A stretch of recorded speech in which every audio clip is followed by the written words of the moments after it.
देखिए दो घात समीकरण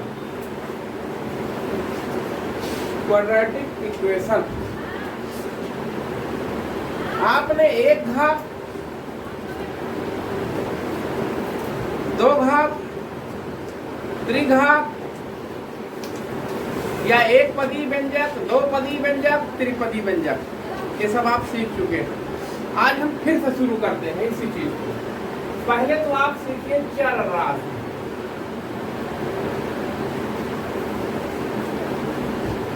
चर राशि को हम x, y, z से डिनोट करते हैं। ऐसी राशियां जिसका मान परिवर्तित हो जाता है, बदल जाता है, उसे हम चर राशियां कहते हैं, नॉन क्वांटिटी। अचर राशि तो हम सिंबल देते हैं ए, बी, सी या कोई नंबर, जो ये अचर राशि है। कौन सी राशि? अचर राशि। इसका मान नहीं बदलता है, जो रहता है उतने रहता है। इसे अननोन क्वांटिटी कहते हैं। इसे क्या कहते हैं? Unknown quantity. अब देखो, आपने जैसे व्यंजक शब्द पढ़ा था, एक्सप्रेशन, जैसे हमने लिखा 3x + 5, ये सपोज दैट व्यंजक हो गया, और इसकी घात एक अगर है तो एक घातीय व्यंजक हो गया। अगर चर पे एक घात लिखा हुआ तो एक घातीय व्यंजक। इसके साथ देखो x की घात 0 छिपा हुआ है। आपने कक्षा 9 में पढ़ा था आरोही क्रम में लिखना, अवरोही क्रम में लिखना व्यंजकों को। तो जैसे देखो ये घात 1 है, फिर 0 है, ये आपका आरोही क्रम में है। तो अब देखो ये 3x + 5 एक व्यंजक हुआ। एक पदी व्यंजक क्या होता है? जैसे किसी व्यंजक में क्या हो, एक पद हो, मान लो ये एक पद है, एक पदी व्यंजक। हमने इसमें 5 जोड़ दिया तो ये 2 पद वाला व्यंजक हो गया। ऐसे हम कहीं लिख देते हैं 3x + 5y + 7, तो आप देखेंगे ये 3 पद हो गया इसमें, इसे त्रिपदी व्यंजक हो जाता है। अब यहाँ आप पढ़ेंगे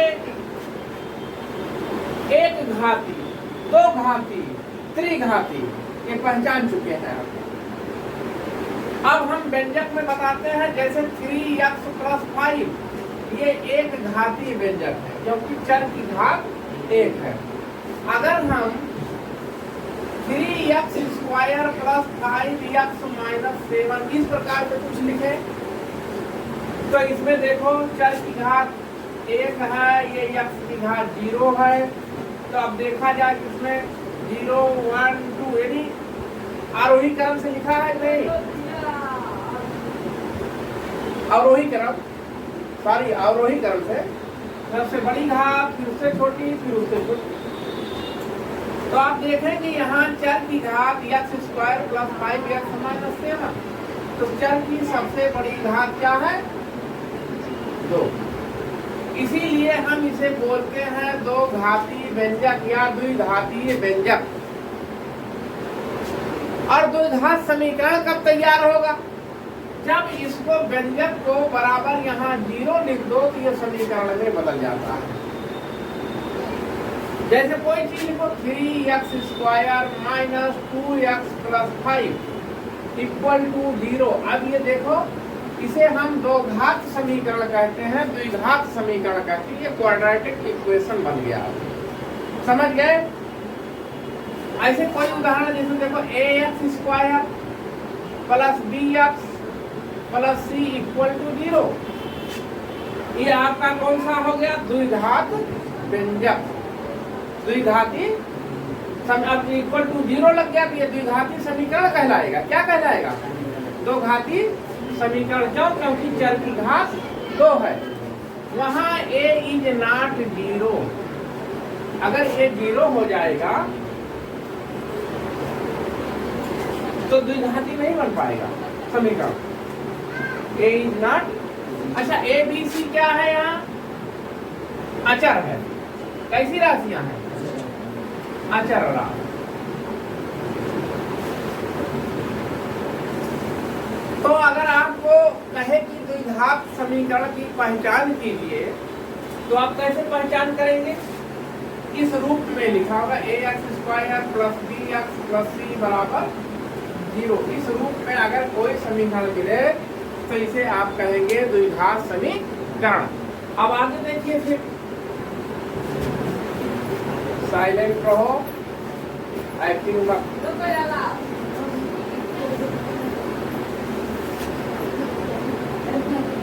त्रिघात, जैसे आपको कहीं लिखा है x की घात 3 + -2x² + 7x + 5 = 0।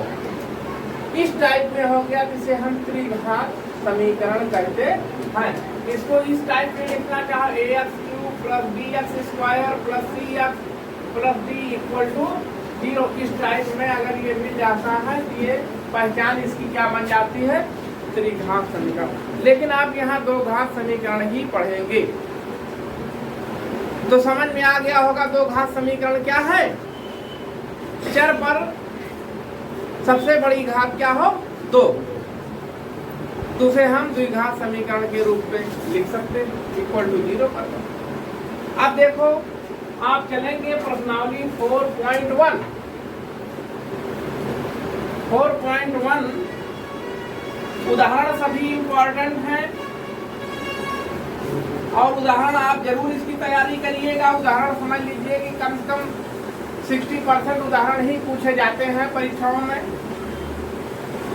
और यूपी बोर्ड का अगर हम जैसे जैसे बता रहे हैं वैसे वैसे आप तैयारी करोगे तो मान के चलिए कि 100 के करीब पहुंच जाओगे और लगभग सारे क्वेश्चन पढ़ाए हुए ही मिल जाते हैं आसानी से परीक्षाओं में। अब जैसे पहला दिया है, जांच कीजिए कि क्या निम्न द्विघात समीकरण है। क्वेश्चन नंबर 1 देखिए, कह रहा जांच कीजिए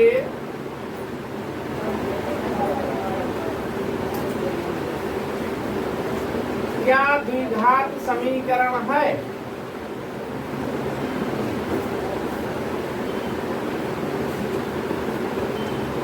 अब देखो क्वेश्चन नंबर 1 का पहला पार्ट दिया है x + 1 का होल स्क्वायर =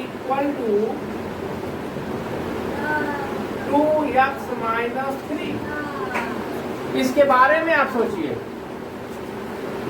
अब a धन b का होल स्क्वायर है। अब इसकी घात देख करके नहीं कह सकते द्विघात समीकरण। इसको सॉल्व कीजिए। ये पहले पद का वर्ग धन दूसरे पद का वर्ग, एक का वर्ग 1 धन पहला पद गुणे दूसरा पद उसका दूना 2x। और इधर भी आप इसको लिख सकते हैं 2x और ये 2 दिया। अब देखो, ये देखा जाए तो दोनों तरफ है, कट सकता है। पक्षांतर कर लोगे तो x² + 7 = 0। देखा जाए तो 0x यहाँ छिपा हुआ है +7 = 0। चर की इसमें बड़ी घात क्या है? 2। इसलिए कौन सा समीकरण हुआ? द्विघात समीकरण। पहचान गए लगाना? ये द्विघात समीकरण है। सरलतम से सरलतम तरीका हम आपको सिखाएंगे।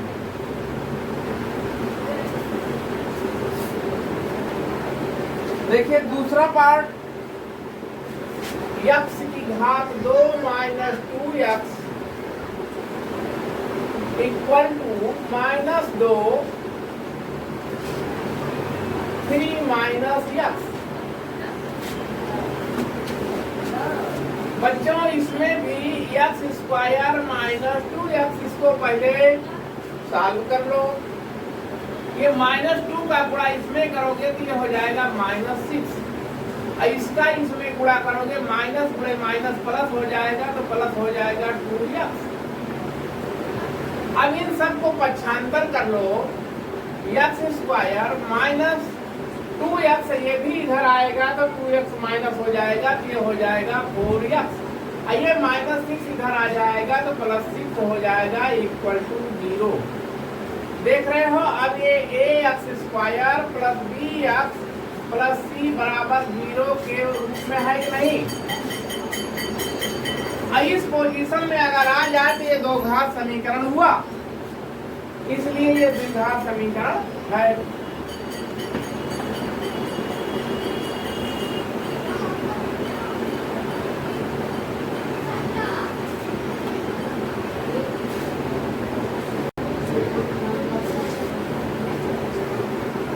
देखिए, हम आपको द्विघात समीकरण बता रहे हैं, उसकी पहचान भी करवा चुके हैं, और पुनः जो है इसी क्रम में आपको प्रश्नावली 4.1 का पहले का 3 पार्ट हम लगवा चुके हैं। अब देखिए इसका चौथा पार्ट क्या है, या एक बार हम पुनः तीसरा पार्ट आपको रिपीट कर देते हैं। पहले का तीसरा पार्ट,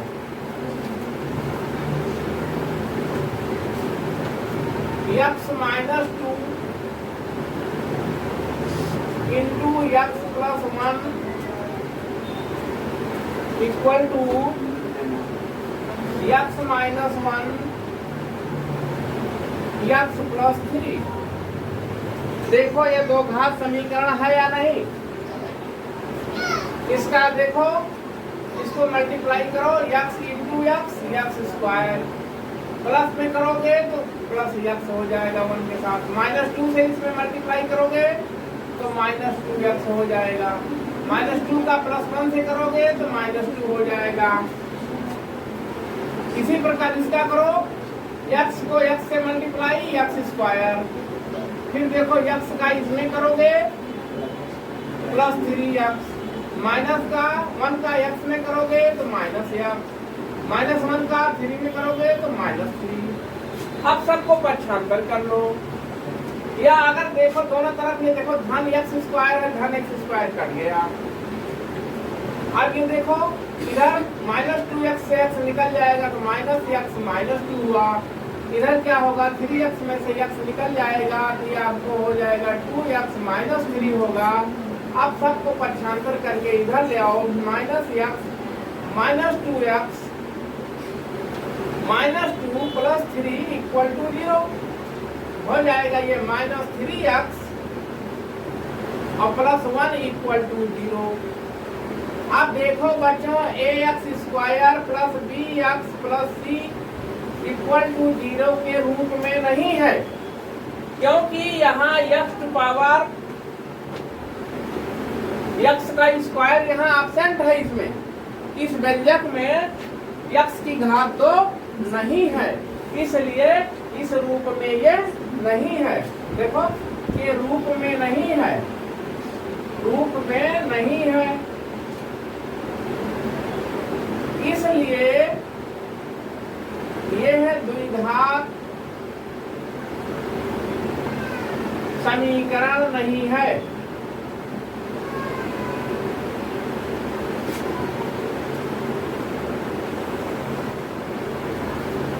देखो पहले का 4th वाला पार्ट, इसको पहचान करना है, जांच करना है कि द्विघात समीकरण है या नहीं। x - 3 2x + 1 equal to x + 5। क्या करना है, इसको भी मल्टीप्लाई करो, x का मल्टीप्लाई इसके साथ करो, इसके साथ करो, तो देखो क्या हो जाएगा, x का 2x के साथ तो 2x² बन गया, फिर इसके साथ करोगे तो +x हो जाएगा। अब -3 का करो, -3 का मल्टीप्लाई करो, -3 + 2x के साथ तो -6x हो जाएगा, -3 का 1 के साथ तो -3 हो जाएगा इक्वल। इसका इसके साथ करोगे तो x² + 5x, पक्षांतर कर दो, इसको इधर ले आओ, 2x² इधर आएगा तो माइनस हो जाएगा x² + x -6x माइनस इसको ले आओ 5 को इधर माइनस एक्स हो जाएगा, -3 इक्वल टू 0। अब देखो 2x स्क्वायर में से x स्क्वायर निकला, x स्क्वायर हुआ 6 और 5 11 हो गया, 11 में से निकल जाएगा -10x हो जाएगा, -3 इक्वल टू 0। अब देखो चर की सबसे बड़ी घात 2 है, इसलिए द्विघात समीकरण है। इस रूप में हो गया ax square plus bx plus c बराबर 0 के रूप में है, इसलिए यह द्विघात समीकरण है। बाकी क्वेश्चन जितने हैं इसके बाद चौथा, पांचवा, छठवां सब स्वयं लगा डालना। नहीं आएगा तो मुझसे पूछना, कमेंट करना, जो भी कहीं समझ नहीं है पुनः मैं रिपीट कर दूंगा इसे। देखिए प्रश्नावली 4.1 क्वेश्चन नंबर 1 का 7वां देखिए, ये कुछ दूसरे टाइप का क्वेश्चन है। x प्लस 2 का whole cube equal to 2x square minus 1, इस पर विचार कीजिए। यहाँ x प्लस 2 के होल क्यूब का सूत्र आप पढ़े हैं कक्षा 8 में, a प्लस b के होल क्यूब का सूत्र क्या होता है, a की क्यूब धन b का क्यूब धन 3a स्क्वायर b धन 3ab स्क्वायर। ठीक इसी रूप में इसको लिख दो, a का क्यूब x की घात 3, b का क्यूब 2 की घात 3, 2 दूना 4 दूना 8 धन 3ab स्क्वायर, तो 3ab square 3x square into b धन 3, देखो 3a स्क्वायर भी हुआ, यहाँ क्या हो जाएगा 3ab स्क्वायर ये 2 का स्क्वायर। अब इसका गुणा इधर कर दो, 2x की घात 3 माइनस 2x।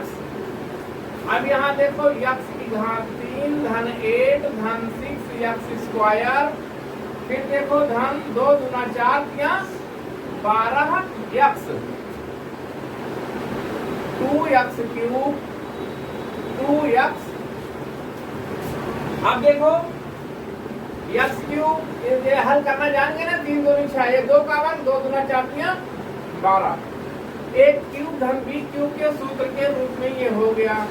अब इसको x क्यूब इसको लाके पक्षांतर कर दो, 2x क्यूब, फिर देखो धन 6x स्क्वायर धन 12x, इधर आएगा तो धन हो जाएगा 2x धन 8 equal to 0 minus x cube plus 6x square plus 14x plus 8 equal to 0। आप देखो बच्चों ये दो घात समीकरण नहीं है, क्योंकि चर पर जो घात है वो 3 है, क्यूब हो गया है ना। ये अगर देखा जाए तो त्रिघात समीकरण है, ये दो घात समीकरण नहीं है। ax square plus bx plus c equal to 0 के रूप में नहीं है, रूप में नहीं है, इसलिए यह द्विघात समीकरण नहीं है।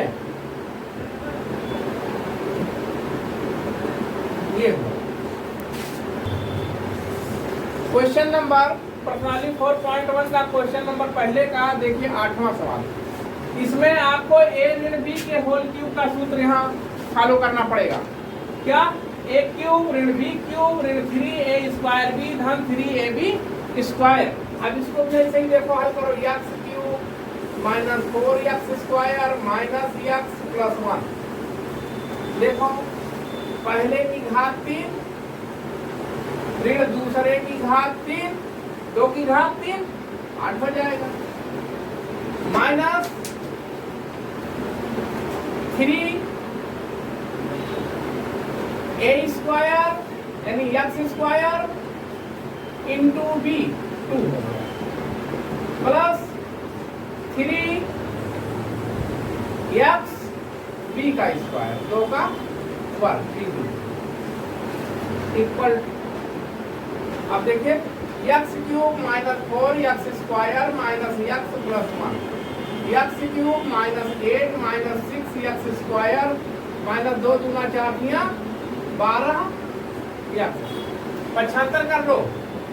पहली बात तो देखो एक्स क्यूब दोनों तरफ है, ये कट गया। अब ये माइनस 4 एक्स स्क्वायर है, इधर से भी माइनस 6 एक्स स्क्वायर इधर लाओगे तो प्लस 6 एक्स स्क्वायर हो जाएगा। माइनस एक्स है और ये इधर से आएगा तो माइनस 12 एक्स हो जाएगा। और इधर प्लस 1 बचा है, इधर से माइनस 8 लाओगे तो प्लस 8 हो जाएगा इक्वल टू 0। 6 माइनस 4 एक्स, 6 में से निकाल दोगे तो 2 एक्स स्क्वायर हो जाएगा। 12 1 13 एक्स हो जाएगा प्लस 9 इक्वल टू 0। ये देखो द्विघात समीकरण के रूप में है, क्योंकि चर की सबसे बड़ी घात क्या है 2। ये A X square plus B X plus C equal to 0 के रूप में है।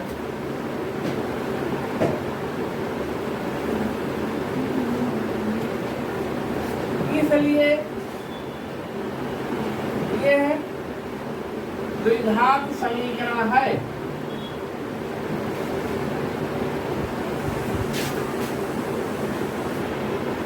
देखिए क्वेश्चन नंबर 2 कह रहा है कि द्विघात समीकरण के रूप में निरूपित करो। क्वेश्चन पढ़ोगे तो तुम्हें समझ में आएगा बार बार क्या कह रहा है। दूसरे का पहला खंड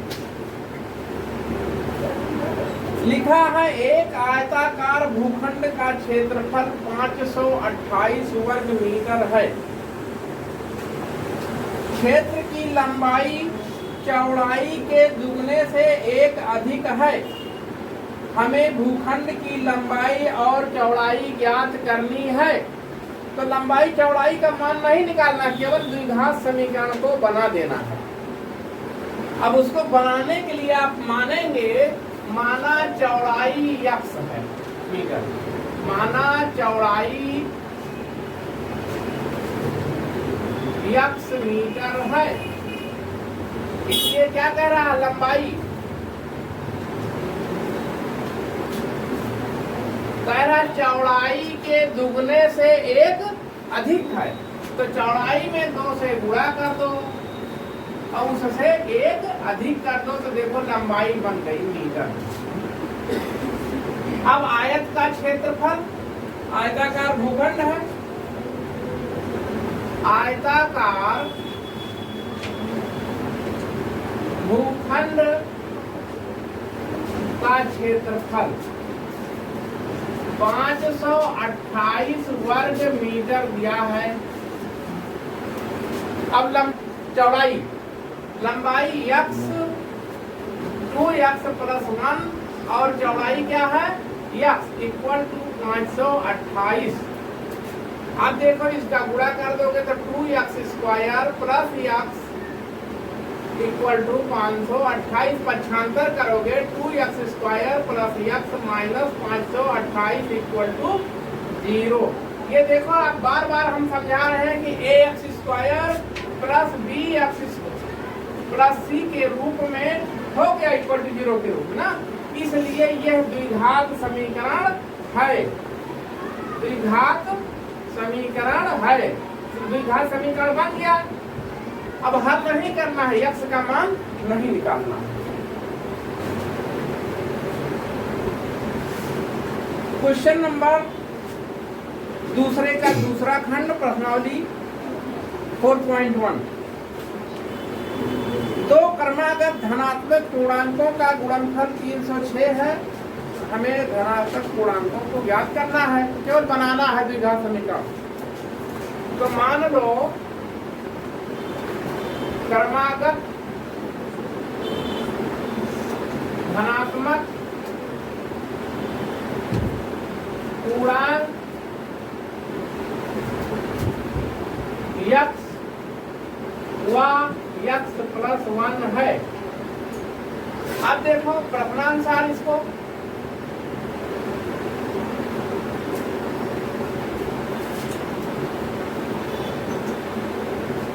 दो क्रमागत धनात्मक पूर्णांकों का गुणनफल 306 है। तो दोनों का गुणनफल कर दो, x into x plus 1 equal to 306। ये मल्टीप्लाई करो, x square plus x equal to 306, x square plus x minus 306 equal to 0।